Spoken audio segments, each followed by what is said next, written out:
Itt a hegyek ölelésében a püspök példája örökre megmaradt, hogy a legsötétebb időben is van erő, van remény.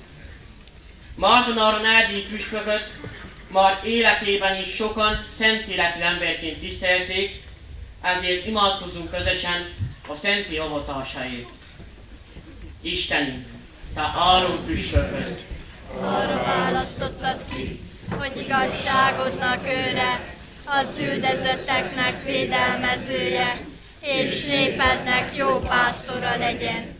Add, hogy mielőbb szentjeid között tisztelhessük, tanítása és példája, világító jel legyen mindannyiunk számára. Amen.